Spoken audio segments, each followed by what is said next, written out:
I'm originally from India, like southern part of India. I'm originally from Trinidad.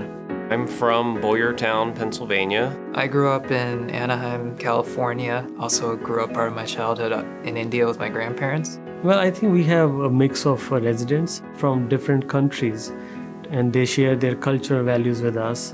That makes it more interesting to me. Well, I was always interested in psychiatry from even before I went to medical school.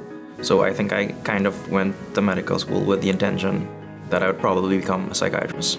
My mom is a psychiatrist. I generally did not think I was going to end up being similar to her. So I didn't know exactly what I wanted to do when I started medical school. And then going through med school, I understood myself more and more. And so probably by second year of med school, I decided to go into psychiatry. I got a lot of exposure to like inpatient and outpatient psychiatry, so I really felt like you could make an effect, and that's what I wanted to do.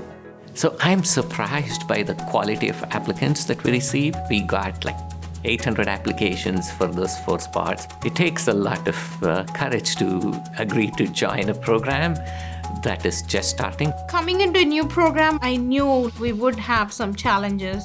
Being the first batch of psychiatry residents at the Wright Center, it was scary but exciting. It was going to be a new program. There were going to be growing pains.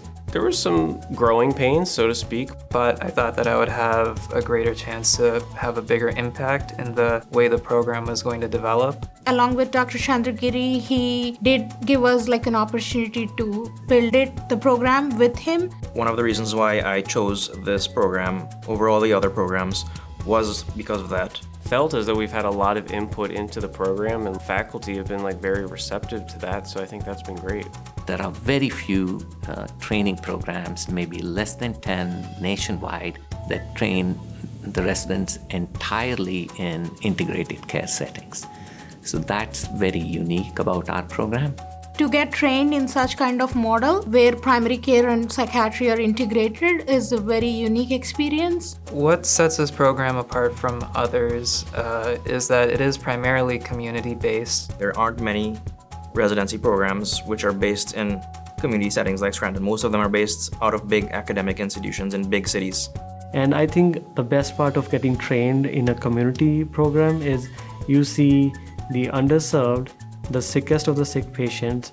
As a result, we get to work in various settings with various severity levels of patients and become more well-rounded as a result. Definitely, I'm going to take that experience to places where I work in future.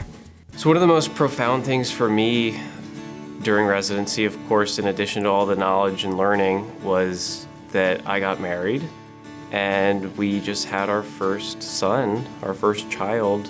I think the best memories I had is working with my 3 other co-residents, Hema, Rushi, and Alex. I had a great time here because of them, and I would count on these guys for anything. Spending time with my co-residents has probably been one of the highlights. They've been there for me in my toughest times, in my happy moments. I definitely think we made lasting bonds, which are kind of unique considering all the stuff we've been through. And I feel like we've grown really close, not just as co-residents, but as friends. We were like 4 residents when we started, so we really had like strong connection with all our faculty. So overall, the group is amazing. You know, I like working with them. I think they are great psychiatrists. They will do great. They're all graduating now. 3 of our graduating residents are going into practice, and one of them is pursuing a child psychiatry fellowship at the National Children's Hospital in Washington, D.C. I'm honored and very happy for them, and I'm very excited to be part of this graduation ceremony.